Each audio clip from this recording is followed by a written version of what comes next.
Hi, everybody. I'm Bob Bowman, Editor-in-Chief of Supply Chain Brain, and I want to welcome you to this webinar presentation on how to increase market share through the post-purchase experience presented by Inmar Intelligence. One quick note, there will be a question and answer session at the end of this presentation. Audience members are encouraged to submit their questions at any time during the presentation by clicking on that Q&A icon at the bottom of your screen. First, a quick word about Inmar Intelligence and Dawdle, who have created Inmar post-purchase solutions to address the changing needs of shoppers, merchants, and carriers. Inmar Intelligence uses its nationwide network of facilities to process more than 600 million returns annually. They're also the nation's largest liquidator, helping to keep return goods in commerce and out of landfills. They've received numerous sustainability awards for maintaining a landfill diversion rate of 99%. Dawdle is a globally recognized provider of e-commerce solutions. They have extensive experience in developing multinational pickup and drop-off, or PUDO, networks, and they're the world leader in out-of-home logistics technologies.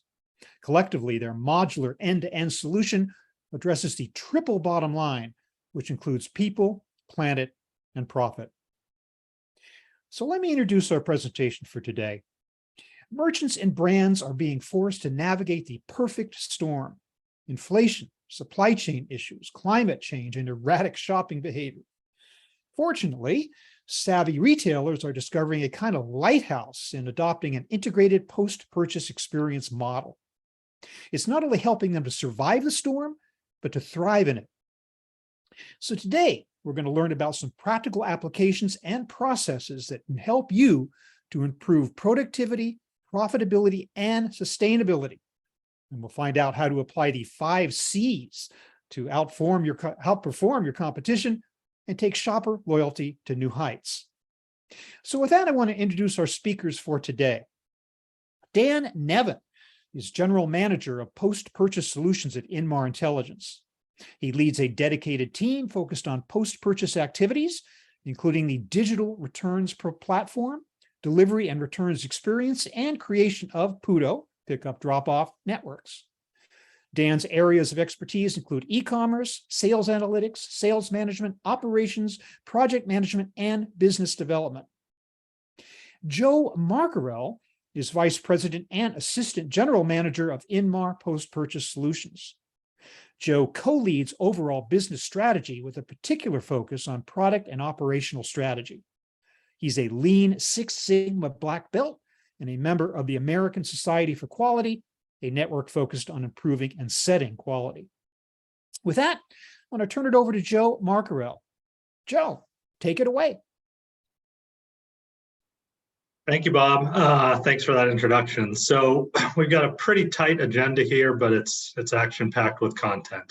We're going to set the stage first with giving you a little insight into where e-commerce is today, where it's headed, and then some recent news that's impacting the customer experience. Then we'll dive into some core tenets to help optimize the customer experience, which we've broken into the 5 C's.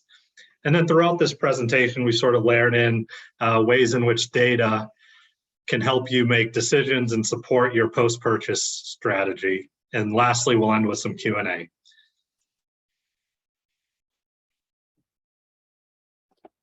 Thanks, Joe. So we'll start with some good news. According to National Retail Federation, sales continue to grow year over year. So there were some concerns, of course, whether we would continue this trend outside a pandemic. The good news is great. We've continued to see double digits growth year over year in e-commerce. So what that does mean, though, is that we're seeing a significant increase in parcel volume, of course, year over year.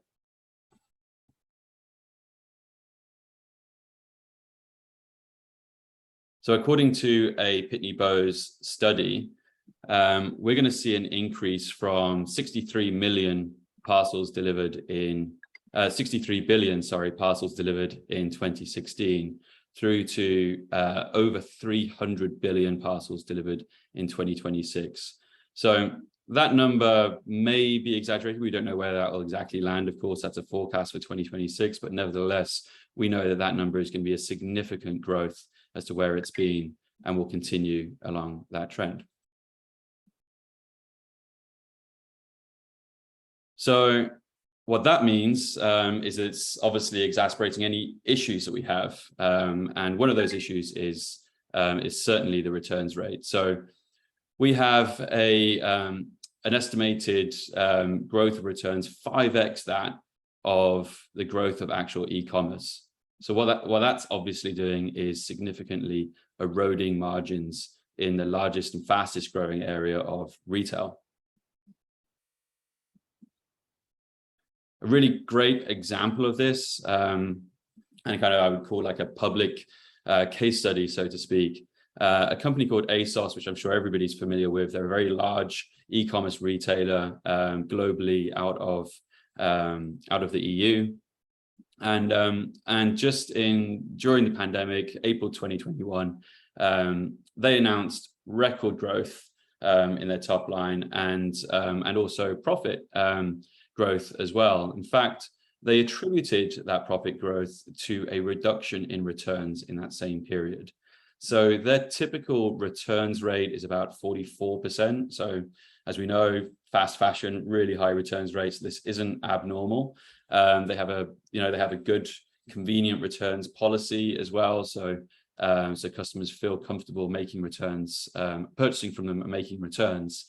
But over this period, they reduced their returns rate by just 4 points, from 44% down to 40%. So what did that mean? In the same period of time, that increased their EBITDA by 40%. So exponential impact of reduction of returns rates to impact on the bottom line. Fantastic. Why did that happen? What did they do? Well, unfortunately, they didn't implement anything other than the fact that this happened during the pandemic. Of course, less people were leaving the house to actually make returns. Less locations were open that were accepting returns. And funnily enough, I'm not sure if everyone felt the same, but I certainly, I wasn't buying any shirts or fixed waist pants that I was going out, to trade shows with. In fact, there was probably an increase in elasticated waist pants that, that have far lower return rates. So these things were circumstantial, which meant that in 2022, same company, ASOS, are reporting to the street and investors, hey, wait up, our returns rates are going to go back to normal and it's going to hit our bottom line. So there's a lesson here, of course, which is returns and having that under control significantly impacts your bottom line, and not having a process in place to maintain that over the long term can make that very temporary. Another impact of the significant growth in parcel volume, of course, is the environmental impact and the impact on everybody's goals as it relates to sustainability. So of the 3.5, according to Fast Company, of the 3.5 billion returns that came back, an estimated 20% are actually beyond repair, yet 10 billion pounds of that is ending up in landfill. So this is an area that we feel very passionate about. Per Bob's introduction of Inmar, we're very proud to say that we focus on keeping less than, in fact, 1% of every, of all the 600 million returns that come through our doors in landfill. So 99% of that is coming back into circulation, is being resold. The question is how do we get the highest resale value for those items, of course. So we'll talk more about that in future slides. Thanks, Dan.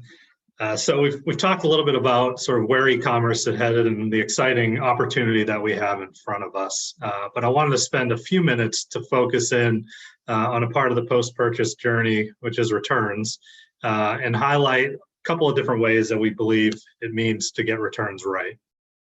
So first and foremost, returns is not the island of misfit toys, right? It's not just something that happens. It's not an isolated cost center. It does not just sit in the corner of the warehouse and provide no value. It actually provides a ton of value. So if you've got a way to connect your data from the information the consumer is giving you about the reason they're returning, as well as what you're seeing when you physically process that return. That can really help you improve some things, like maybe you've got a sizing chart issue, or you've got a product description issue, or you've got a manufacturing or packaging problem, or even a fraudulent customer issue, right? So having a connected data stream that's tied into your order management system, that's tied into your ERP system, that's giving you data insights on your profitability at a product level, this can really drive some great ways for you to improve your strategy on a particular item, a customer, or just overarching return policy. We want to avoid returns being thought of as just a cost center for all the things I just mentioned, right? There's a lot of value that can happen out of this return, and creating a great returns experience can ultimately keep a consumer coming back and back and back again, which is what you're really looking for. So next, I'll dive in a little bit why specifically the returns experience matters. Next slide, Kimberly. So the key thing here is it can help you differentiate your brand. So most customers are expecting an Amazon-like returns experience, whether we want it to be that way or not. And so for you to be able to compete with that, you need to have a digital experience, you need to be able to provide optionality in your return, and you need to have something that is on brand with you as a merchant. So something the customers are willing to invest in you and your brand. So if you're really pushing a sustainability effort, having a packageless, labelless option is critical for you. If you're, if you've got brick and mortar retail and a store around the corner, you should be accepting e-commerce purchases back into store. So ultimately, consumers that have a single bad experience with the returns, 83% of them will shop elsewhere. And really what this means for me, customer acquisition costs can range from $10 to $45 that I've seen out there for an e-commerce purchase. And so no matter where you are on that spectrum of how much it costs you to acquire a consumer, having that great post-purchase experience is incredibly important to make sure that that consumer comes back to you and continues to buy for you. And now I'll pass it back to Dan to kick off the discussion on how to optimize the post-purchase experience, which again, we've sort of highlighted as the 5 C's. Thank you, Joe. So I want to start by introducing a book, actually by a best-selling author, Nobel Prize winner for his work in behavioral economics, Daniel Kahneman. Book's called Thinking Fast and Slow.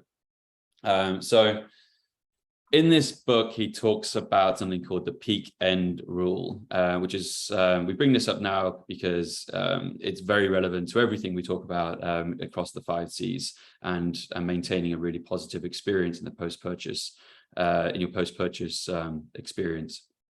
And so the peak end rule can be described like this, which is in any experience, a customer will remember only 2 points of that experience, being the peak and the end. So let's apply it to today's webinar and the post-purchase experience, specifically the returns experience, meaning that if I buy something online, my peak is probably not going to be the buying experience, but when I receive that item. And maybe it's actually received on time, which is great. So I'm happy. And maybe the unboxing experience is also great, fantastic. But unfortunately, it's the wrong size, which is obviously more common, the most common return reason code that there is.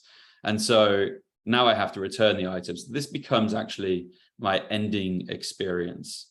So if that's all I remember is the peak and the end from an experience, then that last experience needs to be really good. Because what we know is that if these are the only things I remember, then these are the only things I'm going to associate with whether or not I purchase an item from that retailer again. So we bring this up now to just re-emphasize the importance of post-purchase as it pertains to reducing customer acquisition costs and increasing lifetime value. And with that, we'll kind of jump into those 5 C's. Thanks, Dan. So the first C we wanted to highlight was communication. We believe communication needs to be consistent accurate, and proactive in a way that's on brand throughout the journey. I can't tell you the amount of times, and I'm assuming this has happened to you, that I've gotten a package delivered and a notification on my Nest or a text from FedEx that said it's been delivered. And then 4 hours later or a day or two later, I get an email from the retailer saying, hey, we've delivered your package, right? Or the same thing has happened where I get a notification that my order is shipped, but then I go into that email, look at my tracking information 2 days later, and I see it has no carrier tracking event. So in reality, it hasn't shipped. It's never left the retailer's warehouse yet. And so that interaction is so critical, and having that consistent, accurate, timely, proactive communication so that it really avoids a customer reaching out to you and adding cost into this process. So the where is my order call, or the where is my return call. And so not only does that create direct costs, but it also creates a poor experience for the customer, because I've asked the customer to have to go out of their way to come and figure out information that we could proactively be sending them. So I'll go into a couple of real world examples of this. So on the left side, what I'll consider surviving, this was a purchase I made from a certain warehouse club. And the email was delivered, it was a big and bulky item. It was delivered from Innovel at innovellogistics.com. And so first that caught my eye, like, I don't know what this is. They've given me no real detail about my order. It doesn't say, you know, the warehouse name's brand on there, have their logo. It doesn't have anything about my order. It doesn't give me a number to call. It just has a hyperlink for me to click to schedule an order. So as I've been beaten down by sort of Inmar corporate not to click on any links that come through with the email that I'm not 100% confident in, I ended up calling the warehouse, figuring out what was going on, and then going through the digital process. So you might think that's horrible, but I still think because it's somewhat digitized, that is better than, you know, a random phone number calling me that I know I'm not going to answer to schedule my last mile delivery. And so on the right side, something I'll say that's thriving, you know, I'm one of the statistics that bought a Peloton during COVID, and I thought they did a really excellent job. I received an email directly from Peloton. It was branded with the Peloton logo at the top of the email and as well in the body of the email. It had all of my order details. It had a number to call at the bottom, and it, in very, you know, plain English, sort of spelled out exactly what I had to do. But I felt like it was from Peloton, so I felt confident clicking that. Had no issues, got it delivered, and it's now a close rack. So the next is something that is like, what happens when something goes wrong? So again, another recent purchase, I purchased some soap from Dr. Squatch. They were having some issues with COVID, I assume, getting staff, getting orders out. And so after I placed my order, I had expected it to be delivered in, you know, 5 to 7 days, FedEx ground or whatever it was going to be. But ultimately had no word. But then they reached out even before it was my expected delivery date and said, hey, we are running behind. There's an issue with your order. It's going to be delayed a couple extra days. So now, while this didn't prevent the problem from happening, what it did was it gave me reassurance as a consumer. It didn't make me reach out, and it felt like a personalized, you know, thing that they were taking care of me. And so it's something that I would continue to have confidence going back to them again to make repeat purchases. So I think Dan's going to now go into sort of communication's critical, but now why does it always matter to have some consistency within your process and your communication? Absolutely. So consistency is really important. If I go back up to Daniel Kahneman's theory of peak end, consistency is important because it needs to be the same every time. If you've provided a good experience, it needs to be the same experience the next time. It needs to be the same experience the next time, and so on and so on. And unfortunately, it can't afford to have, you know, even a single bump in the road. So Joe obviously talked a lot about communications there, but one of the key things there is that those communications were consistent. They were on brand. They were at the right touch points, and in many cases, they're programmatic. Process is the same in the back end that the customer doesn't see.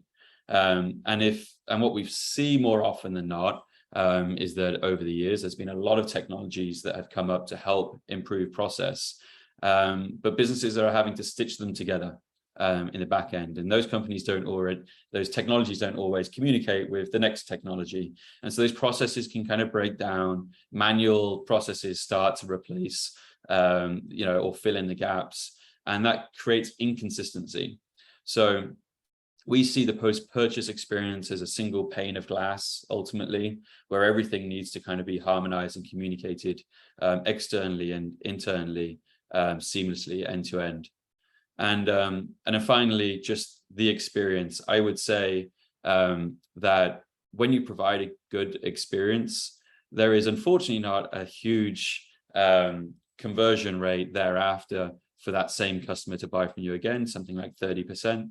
If you provide a fantastic experience again, the likelihood that they're going to purchase from you again is going to be around 30%. And it's going to take about 4 times for you to provide a great experience before you even move that up to a 50% chance that they're going to purchase from you again, which is why companies like Amazon, have been very successful with Amazon Prime. We've been very successful with creating process and great communications and doing the exact same thing every single time for their customers, because that's what their customer comes to expect. And ultimately, that's what builds trust. So if you don't have consistency in communication, if you don't have consistency in process in the back end, and you're not set up to do that, then it's very hard to keep consistency in the consumer experience, and ultimately is leading to reduced lifetime value and increase in customer acquisition costs. Our next C is convenience. So a lot of convenience we see, obviously fulfillment. There's got to be fulfillment and convenience. There's a lot of focus around about making sure that customers receive their items on time. But again, if your last experience with a brand is a return, we need to make sure that convenience is a centerpiece there as well. So customers no longer have printers, and that problem will continue to grow as new generations come through. They don't have paper, let alone ink, let alone a printer. So QR codes is absolutely becoming a norm, and anyone who's not able to provide a QR code instead of a physical label for returns is starting to fall behind the curve now. Packageless returns are also creating just as much convenience, and are also creating ways to improve sustainability for returns, which is also having customers kind of gravitate towards certain brands who have sustainability kind of at their core messaging. Exchanges, credits, and refunds. I would call out 2 of the largest retailers in the world at the moment, being Walmart and Amazon, massively over-index on providing instant refunds, more so than they do actually exchanges.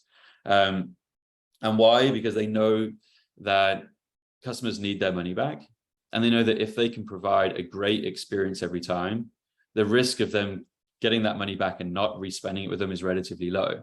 So their focus is on providing great, consistent experiences, providing money back to their customers as soon as possible, so that those customers have a choice to purchase an item back with them. Exchanges are absolutely, a growing area, but we feel that the most important thing here is that you have a process in place, a digital process in place, so you can make those decisions, and that these things can be a reality, and that you can make choices based on customer behavior, loyalty, value, and importantly, whether or not there's a risk of fraud to offer these solutions. Not offering them, though, is certainly a negative. And then lastly, locations. So offering very convenient locations for customers to make a return is important. And although we don't want returns rates to increase, there's a hidden negative here, which is by making it hard for a customer to make a return because they don't have locations that are convenient for them to make a return, will result in them not making a return and also not making a purchase from you before. So the key here is creating convenience and finding ways to make that economically viable and environmentally sustainable for your brand and the overall experience. One of the things that we're doing in this space is we're working with Amazon on automating returns. So we're trying to tick all of those boxes there, which is a package-free, label-free, autonomous, and extremely convenient return. So you'll find these solutions with Amazon located in what we would call consolidated trip locations, which is, being able to make a return in a location that I was planning on visiting anyway. And what that does is, of course, it has a great impact environmentally because I'm not adding any more miles to the road via a car or any other mode of transport. And I'm being able to, make a return in a location in which I would frequently visit anyway. So we've got convenience, we've got package-free, label-free, and increasingly more and more important now, autonomous.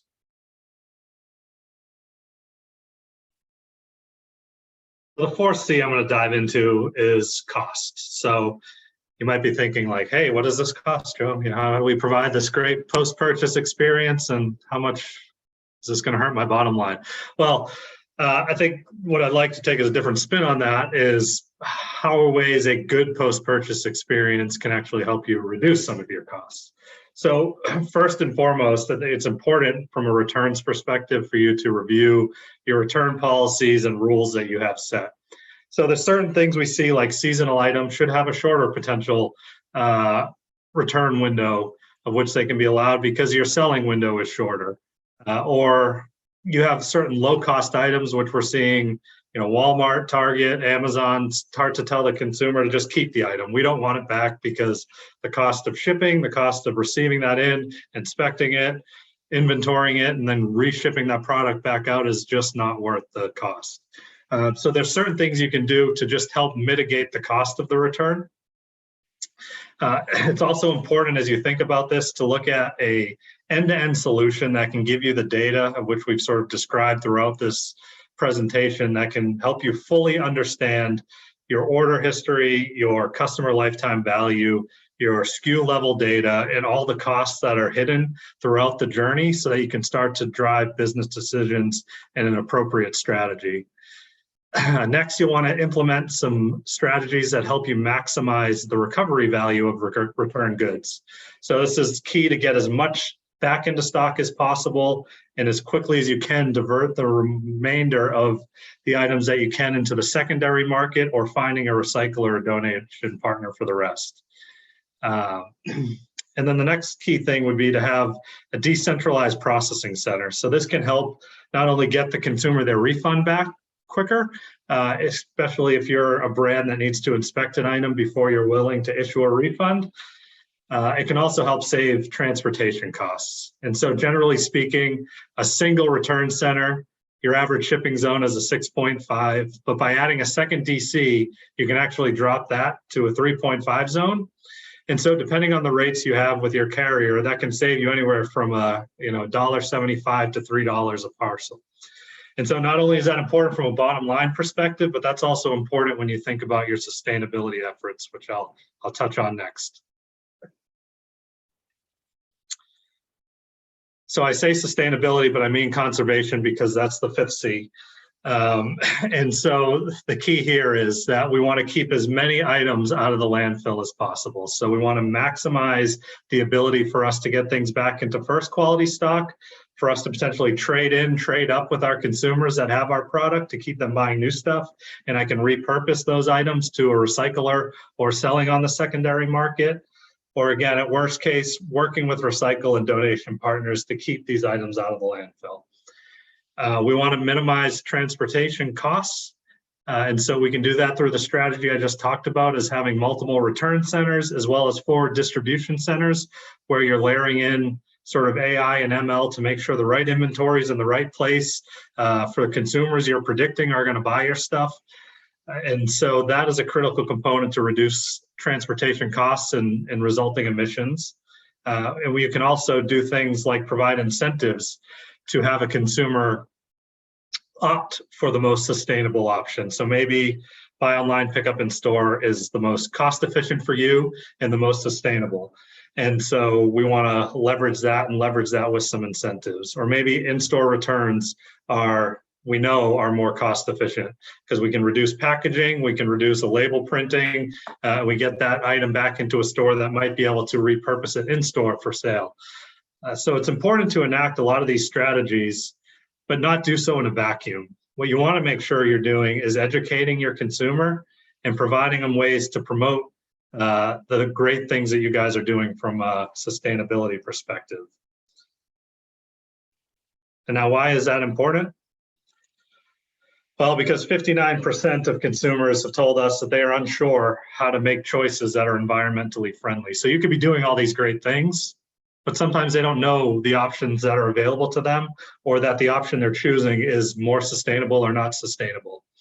And you may say, well, does letting them know actually drive behavior? Or are they really only going to be looking at costs? Well, a recent study from First Insight showed that 73% of Gen Z consumers were willing to pay more for sustainable products and sustainable solutions. And that's more than any other generation. But as those Gen Zers are becoming more and more of the wallet share, it's an important thing to make sure we're highlighting and promoting.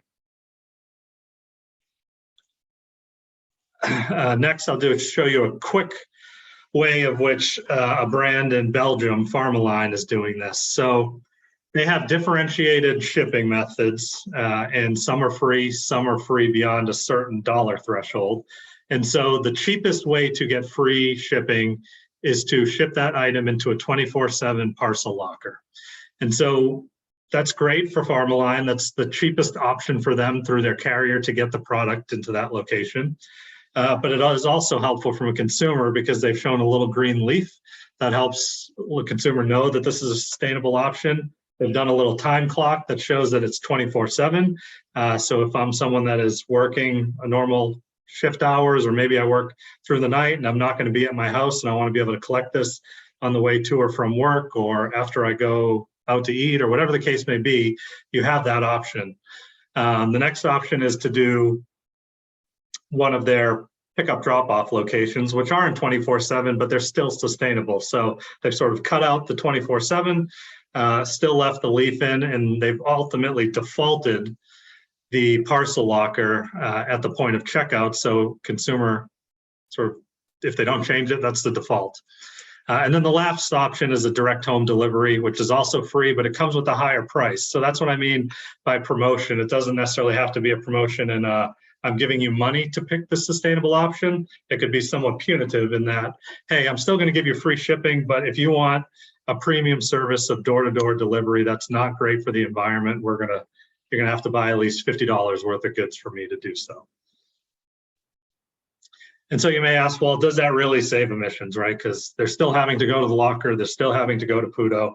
How does that actually impact emissions? So sort of a study is done in the UK, but it's really broken into two different ways to look at it. One is a dedicated trip. So I was never planning to go to this location the parcel locker was at.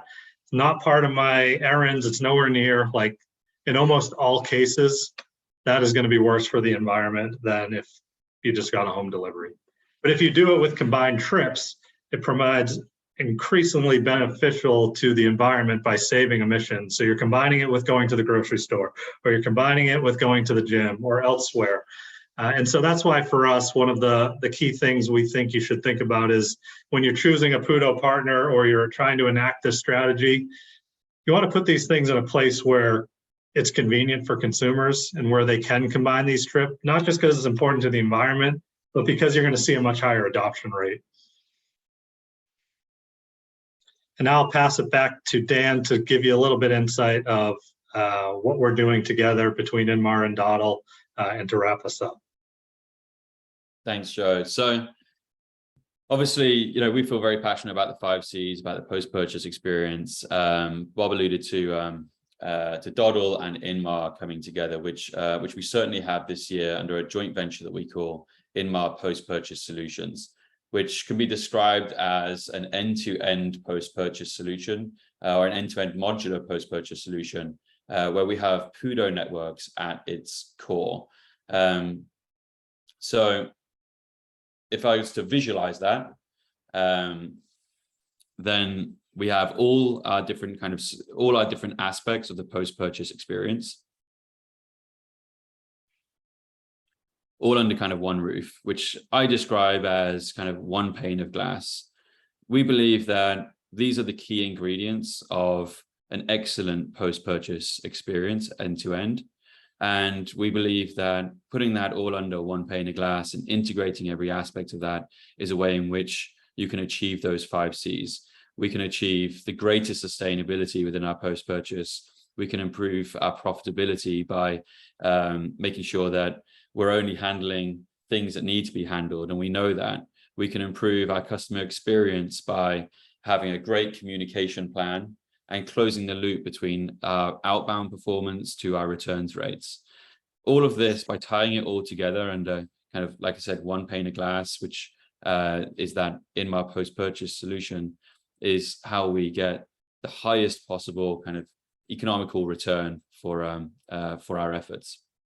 And so our key takeaways today would be that we think a frictionless post-purchase experience is absolutely critical, of course, for improving that lifetime value. Having that end-to-end solution is how you're going to maximize the 5 C's rather than a kind of a fragmented approach with solutions that don't easily talk to each other. We're all retailers, customers. We have much more to gain with in-store returns where possible, and where not possible, leveraging pickup and drop-off networks to reduce miles, to increase convenience, and reduce packaging and labeling where possible. And greater visibility and insights to improve productivity is absolutely key. So if we're looking to improve profit in what we do, productivity is key to that. Without visibility, we won't be able to achieve that. And keeping products in commerce and out of landfill is absolutely crucial as we continue this path to more than 300 billion parcels being delivered over the next few years. If you want to learn a bit more about a portion of what we're doing here, we're going to be hosting a live demo, which we would very much like you to join. We've got 2 different sessions here, Wednesday, August the 3rd, and Wednesday, August the 10th, both at 2 o'clock Eastern time. You can scan this QR code right now and register for that demo. We'll be walking through specifically our digital returns platform and elaborating a little bit further as to how that relates to the entire end-to-end post-purchase experience. So we'll really hope we can see you there and elaborate on a lot more than what we've discussed today. Thanks so much, Dan, and thank you, Joe, for that excellent presentation. We do want to leave time for audience questions and answers, and we do have some questions that have already come through. And as we are answering them, audience members are encouraged to continue to submit your questions at any time during the last few minutes of this presentation. We'll get to as many of them as we can. Let me start with this one, and I think this might be a good one for Dan. Can the system determine when it's not feasible to process a return? If so, what is the message that's sent to the shopper? Thanks, Bob. Yeah, great question. So absolutely. I think one of the things we appreciate is that every business is different, every product is different, every customer is different. So our platform is extremely customizable, as is all of the rules that can be built and layered together within the platform, meaning that if you deem certain products to not be returnable for any reason at all, and that might be because there isn't a resale value, or the costs or sustainable environmental impact of returning that item is greater than the value of the item itself. We can build those rules in the platform, enforce those rules, and then I think to, per the question, we can then communicate to the customer as to what decision has been made. And then again, in a similar breath, as nothing is the same, those communications are on brand with whatever business we're working with, to keep with consistency, but completely customizable, so that whatever reason that item is now not to be returned, or the retailer doesn't want it to be returned, is communicated effectively to the customer. Thank you. This questioner asks, what about the cost of setting up new drop-off locations for online-only retailers? Who would like to take a stab at that one? Yeah, I'll kick it off. I think that's a great question, and I'm going to focus this strictly on the U.S. market. But so the first thing, you'll get benefits from the carriers' drop-off networks, right? So if you're using FedEx, UPS, or the post office, right, you've got access to their locations, and certain return initiation providers can tap into that through a QR code process. So you can at least offer a labelless drop-off experience for your consumers. Not all will be packageless, and in most cases, I'd say they won't. The other thing we've seen that's popped up recently is there's been some retailers that are now offering, that have brick and mortar, are offering drop-off points for some of their wholesale channels. So I saw a recent LinkedIn post where someone posted a picture of Nike.com returns being accepted at Dick's Sporting Goods. And so it's like a great way for Nike, who doesn't have as much physical footprint as Dick's, to be able to have a returns drops off that's convenient to their consumer, because they believe their consumer is active runner and would get value and convenience out of dropping this off at Dick's as opposed to the UPS store. And I'd say the last thing is, as opposed to trying to do this and solve this on your own or through a carrier, you could work with someone like us or others out there that already have established a drop-off network. And then so you're just ingesting your e-commerce volume into an existing network. And, you know, the different ways of which that is invoiced is going to be different depending on the path you choose. Whether the carrier is going to charge one way, working directly with a brick and mortar retail will be another way. And then someone like us, some would have subscription fees, others would have a per parcel rate, but ultimately the end of the day would ideally be cheaper than shipping, you know, a single parcel back via a carrier. Thanks, Joe. What types of businesses do you work with? Are there any limitations? Sure, I'll take that one.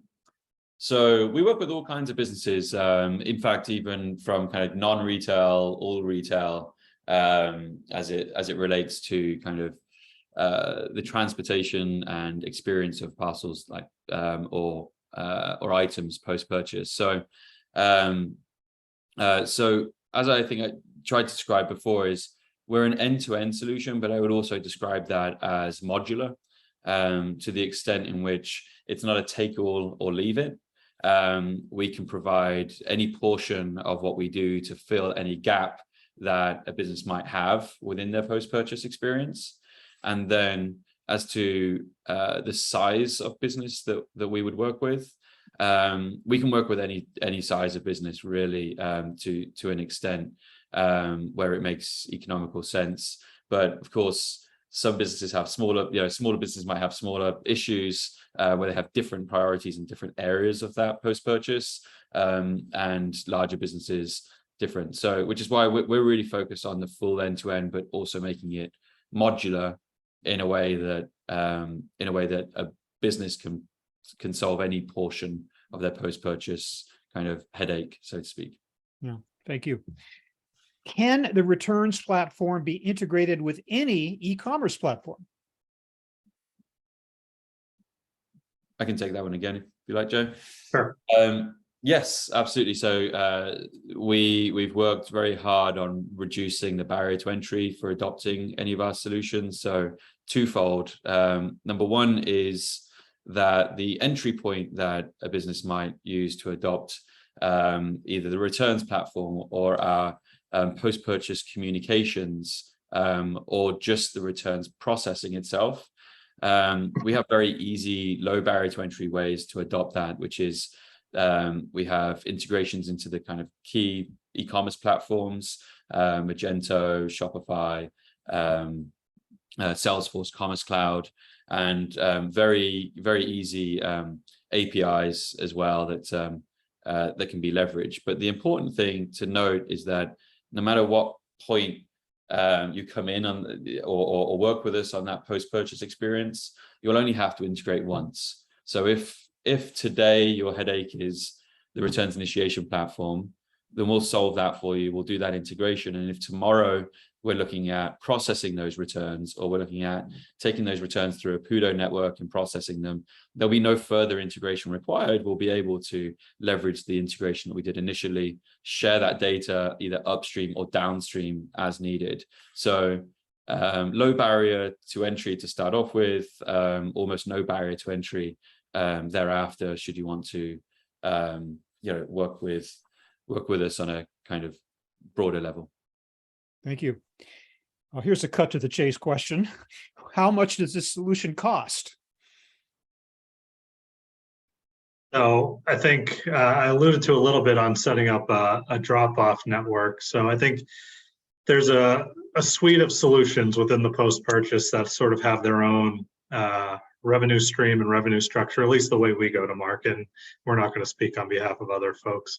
But traditionally what you'll see is, some sort of SaaS-based fee, sort of tiered based off of order volume or return volume for most of the digital platforms that sit side by side your e-commerce checkout solution. So the customer communication and notifications on delivery, the returns portal, and the communications back to a client or consumer on their refund. That's typically a SaaS-based fee, ranging anywhere from next to nothing, depending on your volume, all the way to hundreds of thousands of dollars a month, and then from pickup drop off, I described sort of, it's typically a variable fee or included as part of some carrier network. And then from a full physical returns processing, we typically see, either a SaaS-based solution to leverage that technology, or some sort of a fixed fee that covers you up to a certain amount of volume and a certain amount of square footage in a 3PL space, or a pure variable or cost plus structure that a 3PL or returns provider would give you. Thanks, I might Joe. just ahead, elaborate Dan. on that Please a little do. bit more, Bob, and say that, again, one of the things that we are trying to achieve is to make sure that we provide the best cost structure depending on what portions of what we provide a business might need. So if you need everything from top to bottom, great, fantastic economics, and we can work out pricing that works for a business that enables them to extract like the best economics for both, their dollar and their data. And so that's another reason why we've kind of pulled all of this stuff under one roof, so that we can reduce the cost of the post-purchase experience. Great, thanks for that. SaaS, SaaS, software as a service. This questioner wants to know what's different about your platform versus others.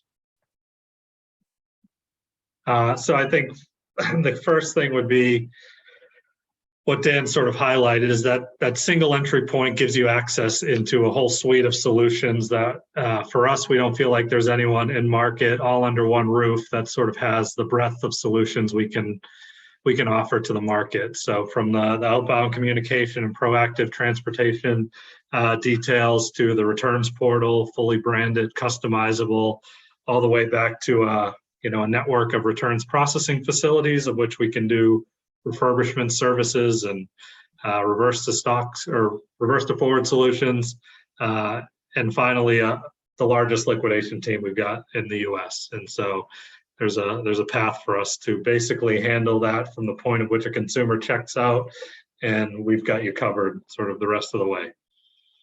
Thanks, Joe. We are just about out of time, and we have time for one final question. And I think I'm going to direct this one to Joe. How are retailers influencing shopper return behaviors? Yeah, I think it's a great question, Bob. And so we touched a little bit about this as I was describing some of the things Pharmaline was doing with promoting their options. But I think we're seeing more and more retailers from an outbound perspective can be charging money for shipping for the cheapest, most economical option. So whether that's going to a parcel locker or a PUDO shop, or just straight up ground delivery as opposed to 2-day, 1-day service, they can charge either for the premium service or create thresholds of where it becomes free. And then from a returns perspective, I think it's all about the experience, right? So a consumer to drop off a return, unless they're using a carrier to pick it up from their house directly, which they'd have to have a printer and packaging to seal that back up and coordination to do it with the carrier. they're having to go somewhere. And so being able to make that convenient for the consumer is super critical, depending on who you're looking at for a drop-off partner or where you're looking to create your own. Making it convenient for the consumer, making it labelless is also an added convenience. If you can embed it within an app, if you've got an app, also convenient. If you can give them higher windows of access, so 24/7, there's certain things that you can do from both financial as well as presenting those options on screen for the consumer that'll help them drive adoption. And that's, as Dan shared, the Amazon Whole Foods example, we've seen tremendous adoption and customer satisfaction through that solution because it's somewhere they're already going. It's a well-lit, comfortable place to go into, easy to drop my car off or walk to or bike to or whatever the case may be. It's in a place that's easy for me to access, drop off and get out of there or go make my purchases. And so there's certain strategies like that that can certainly drive the adoption you're looking for. Thank you, Joe, and thank you, Dan, for that excellent presentation.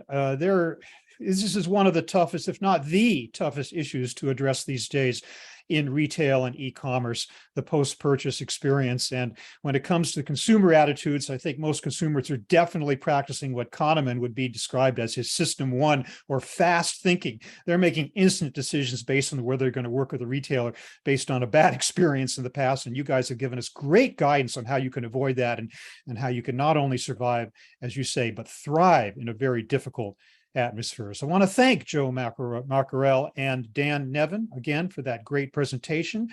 I want to thank our audience for listening in and for asking these great questions. Check out what you see here on the screen. Once again, there's a QR code where you can register for a live solutions demo.